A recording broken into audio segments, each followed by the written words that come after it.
Welcome back. You are listening to the home of forbidden romances. Prepare yourself, because tonight's story will leave you breathless. The glass didn't shatter when it hit the mahogany wall. It pulverized, a glittering dust storm of violence that matched the cold, predatory fury in my father's eyes. I hadn't even flinched. Standing in the center of the plush, soundproofed office that felt more like a mausoleum than a workspace, I waited for the shouting, the disownment, the expulsion from the Vane dynasty that I had secretly prayed for. I had just handed Marcus Vane, the iron-fisted patriarch of our shipping empire, the ultimate weapon to use against me, the truth of my sexuality. I expected exile. I wanted freedom. Instead, the old man laughed. It was a dry, rasping sound, like sandpaper over bone. Marcus leaned back in his leather chair, the city lights of Neo-Viridia casting long, skeletal shadows across his face. He didn't look like a father. He looked like a general assessing the utility of a damaged rifle. "You think this is a rebellion, Julian?" Marcus asked, his voice deceptively low. "You think telling me you prefer the company of men is some grand exit strategy? A way to absolve yourself of your duties to this family?" I tightened my grip on the strap of my bag. "I'm leaving, father. I'm done. I want no part of the company, the corruption, or your legacy." "Sit down," he commanded. The air in the room seemed to drop 10 degrees. "You aren't going anywhere. In fact, you've just made yourself infinitely more valuable." My stomach churned. "What are you talking about?" Marcus slid a tablet across the desk. The screen illuminated the face of a man I knew only from business magazines and whispered rumors in the darkest corners of the elite social clubs. Kalen Thorne. He was the CEO of Thorne Dynamics, our direct competitor. He was young, barely 30, and possessed a reputation that terrified seasoned industrialists. They called him the silencer because companies that went against him didn't just fail, they went quiet. He was a shark in a tailored suit, handsome in a sharp, devastating way, with eyes that looked like they could cut glass. Kalen Thorne represents the single greatest threat to Vane Industries, Marcus said, lighting a cigar. He's brilliant, ruthless, and entirely impenetrable. We've tried corporate espionage. We've tried blackmail. We found nothing. The man is a fortress. I don't care. I spat. You will, Marcus countered smoothly. Because Thorne has one known vulnerability. A specific inclination. He doesn't hide it, but he doesn't broadcast it. He likes men, Julian. Specifically, educated, cultured, pretty things like you. The implication hit me like a physical blow. The air left my lungs. No, you will get close to him, Marcus outlined, his tone devoid of any paternal warmth. You will use this truth you just confessed to me. You will seduce him. You will find where he keeps the encryptions for the Maritime Grid project, and you will bring them to me. I am not a prostitute for your corporate wars, I said, my voice shaking with rage. I turned toward the door. I'm walking out of here, and I'm taking Lena with me. Lena, Marcus mused, naming my younger sister. He picked up his phone. She's currently at that private art academy in Zurich, isn't she? Wonderful security. But accidents happen. Funding gets cut. Visas get revoked. It would be a shame if she had to come back here and answer for your selfishness. I froze. My hand hovered over the brass doorknob. Lena was the only pure thing left in our lives. She was fragile, recovering from an illness that Marcus viewed as an inconvenience. He held her future hostage, and now, he was holding her safety over my head. I turned back slowly. The hatred I felt was a living thing, coiling in my chest. If I do this, if I get you what you want, Lena gets her trust fund released. She gets total independence. And I get to disappear. Marcus smiled, a shark baring its teeth. Bring me Thorne's heart on a platter, Julian. Then you can rot wherever you please. The charity gala at the Sapphire Tower was a suffocating affair of diamonds, fake smiles, and the clinking of champagne flutes.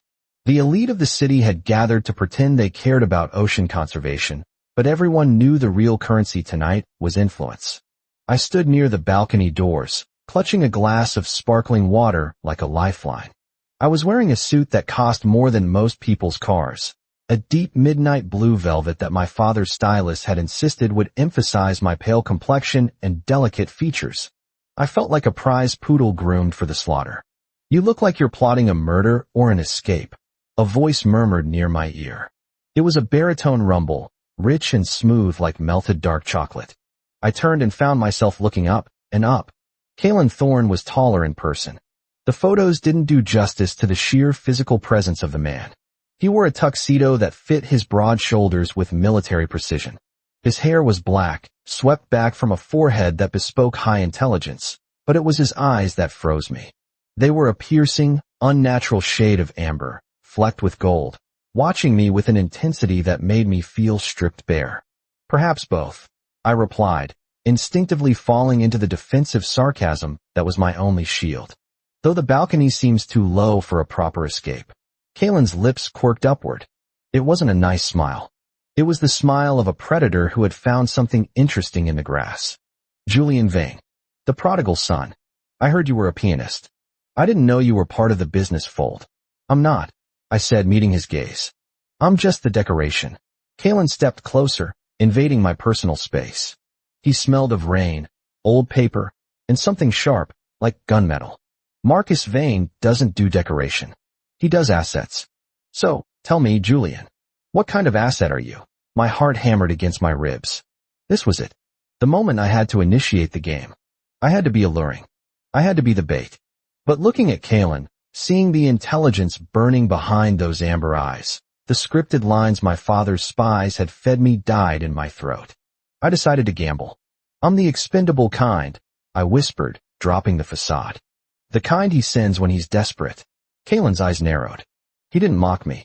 He studied me, his gaze dropping to my hands, which were trembling slightly, then back to my eyes. Interesting. Your father usually sends sharks. Sending a lamb is a new tactic. I'm not a lamb, I snapped, bristling.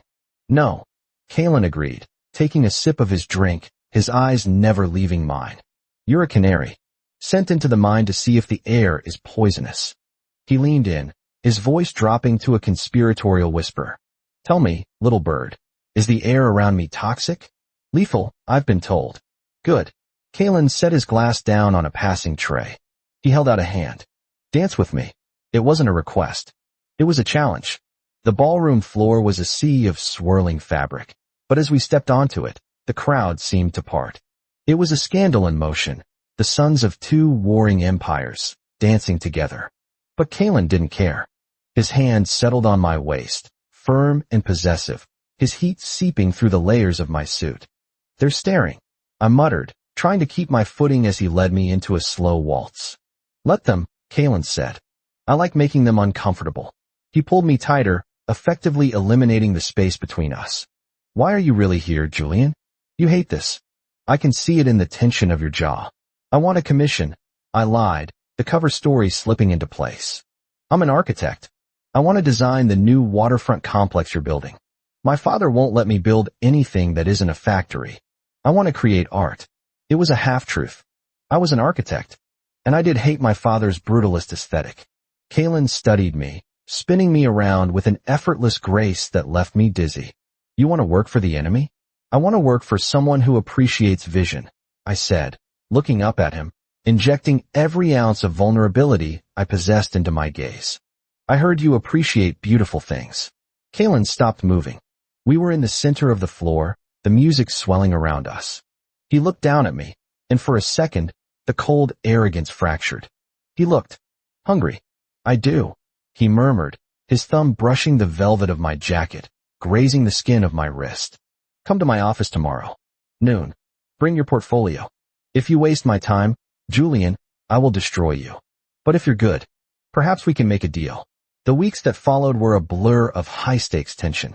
I became a fixture at Thorne Dynamics. I designed the atrium of his new headquarters, pouring my soul into the sketches, desperate to prove my worth not just as a spy, but as an artist. And Kalen was an enigma. He was ruthless in the boardroom, tearing competitors apart with a few calm sentences. But with me, in the quiet hours of the late afternoon when the office emptied out, he was different. He would watch me sketch, asking questions about light and structure that revealed a deep, hidden intellect. We played a dangerous game of cat and mouse. He knew I was Vane's son. He expected a betrayal, but he couldn't reconcile the spy he anticipated with the passionate artist he found. You're frowning, Kalen said one evening. It was raining, a torrential downpour battering the glass walls of his penthouse office. I looked up from the drafting table. Structural load issue. I can't get the light I want without compromising the support. Kalen walked over. He had discarded his jacket hours ago, his white shirt rolled up to the elbows, revealing forearms corded with muscle. He leaned over my shoulder, his chest pressing against my back. The heat of him was intoxicating. Compromise is the death of art, he whispered, his breath ghosting over my ear. He reached out, his hand covering mine over the pencil. Reinforce the core. If the center is strong, the exterior can be as fragile as glass. My breath hitched. The double entendre hung in the air, heavy and electric. I turned my head, and our faces were inches apart. I could see the golden flecks in his irises, the slight parting of his lips. Is your center strong, Kalen? I asked softly. He stared at me, his gaze dropping to my mouth. It used to be, until you started walking around my office looking like a fallen angel. He kissed me then. It wasn't gentle. It was possessive, demanding, acclaiming. He tasted of scotch and danger. I melted into him, my hands gripping his shirt, the portfolio forgotten. For a moment, I forgot the mission. I forgot Marcus. I forgot that I was a lie wrapped in velvet. When we broke apart, breathless, Kalen rested his forehead against mine. Be careful, Julian. I don't break things I own. But I don't tolerate thieves. The warning was clear. Asterisk, I know you're up to something. Don't make me hurt you. Asterisk, the opportunity arose 3 days later. Kalen was called away to an emergency meeting in Tokyo. He left me alone in the penthouse to finish the renderings. It was the moment Marcus had been waiting for. I waited until the elevator locked, then I moved. My hands were shaking so badly I could barely type. I accessed his private terminal. I used the bypass drive my father's tech team had given me. It was sophisticated malware, designed to slice through Thorne's firewalls like a scalpel. Access granted, the maritime grid files were there. The blueprints that would ruin Kalen and make my father the undisputed king of the shipping lanes. I stared at the screen. The download bar hovered at 0%. All I had to do was press execute. Then I could take Lena and run. We could go to Paris or Florence. We would be free. But then I looked around the room. I saw the sketch Kalen had framed, one of my early drafts that I had thrown in the trash, which he had uncrumpled and kept. I thought of the way he looked at me, not as a pawn, but as a partner. I thought of the warmth of his body against mine. Marcus Vane had never loved me. He saw me as a tool. Kalen Thorne, the so-called monster. He saw me. If I gave these files to Marcus, I wasn't just destroying Kalen's company. I was destroying the only man who had ever made me feel real. I pulled the drive out. System abort, I whispered. Smart choice. The voice came from the shadows near the entrance. I spun around, my heart slamming into my throat. Kalen was standing there. He hadn't gone to Tokyo. He was leaning against the doorframe, holding a gun loosely at his side. His face was unreadable, a mask of stone. Kalen, I gasped, backing up until my legs hit the desk. I wasn't. Don't lie to me, he said, his voice terrifyingly calm. He walked forward, the gun lowering, but the threat remaining. I knew the moment you walked into the gala. Marcus Vane is predictable. He thinks everyone has a price. He thought my price was a pretty face. He stopped right in front of me, trapping me against the mahogany desk. He placed the gun on the surface with a heavy thud, then reached out and grabbed my chin, forcing me to look at him. I gave you the access, Julian. I left the terminal open. It was a test. His eyes searched mine, looking for the deceit. Why did you stop? You had the knife at my throat. Why didn't you cut? Tears pricked my eyes. Because I hate him, I whispered, my voice breaking. I hate him more than I fear him. And because you kept my sketch. Kalen's expression flickered. Surprise, followed by something softer, something agonizingly hopeful. The sketch. You framed it, I said, a tear escaping. No one has ever framed anything I made. My father burns my art. You saw it. Kalen stared at me for a long silence. Then, he let out a shuddering breath and pulled me into his arms. It wasn't a sexual embrace. It was an anchor in a storm. He buried his face in my neck. You foolish, beautiful idiot, he groaned against my skin. Do you have any idea how close you came to never walking out of this room? I know, I sobbed into his shoulder. But he has my sister. He has Lena. If I don't give him the files, he'll hurt her. Kalen pulled back, his hands gripping my shoulders. The amber fire in his eyes had returned, but it wasn't directed at me anymore. It was a cold, calculating inferno. He won't touch her, Kalen vowed. You didn't steal the files, Julian. But we're going to give him something else. What? Kalen smirked, and for the first time, I saw the true wolf of the harbor. We're going to give him a Trojan horse. We're going to send him files that look real, but when he inputs them into his manufacturing grid, it will cause a catastrophic failure in his assembly line. It will bankrupt him within a week. My eyes widened. He'll know it was me. He'll know nothing, Kalen said. Because by the time the code executes, Lena will be in a safe house I own in the Swiss Alps, and you will be here, with me. He brushed a stray lock of hair from my forehead. That is, if you want to be. I don't keep prisoners, Julian. I looked at the gun on the desk, then at the man who offered me not just protection, but vengeance. I realized then that the forbidden fruit wasn't the love between two men. It was the love between two survivors who refused to be victims any longer. I don't want to be a prisoner, I said, reaching up to cup his face. I want to be your partner. The fall of Vane Industries was spectacular. It happened on a Tuesday. The stocks plummeted as the automated factories seized up, destroying billions in inventory. The board of directors ousted Marcus Vane before lunch. I watched it unfold on the news from the balcony of Kalen's penthouse. My phone had been ringing for hours, my father screaming into the void. I eventually dropped the phone into Kalen's whiskey glass, watching it fizz and die, arms wrapped around my waist from behind. Kalen rested his chin on my shoulder, looking out at the city we now owned. Regrets? He asked softly. Only that I didn't do it sooner, I replied, leaning back into his warmth. My father had sent me to seduce the enemy. He hadn't realized that in the game of hearts and empires, the most dangerous move wasn't a checkmate. It was a marriage. And that is how the viper tamed the wolf, by letting him bite.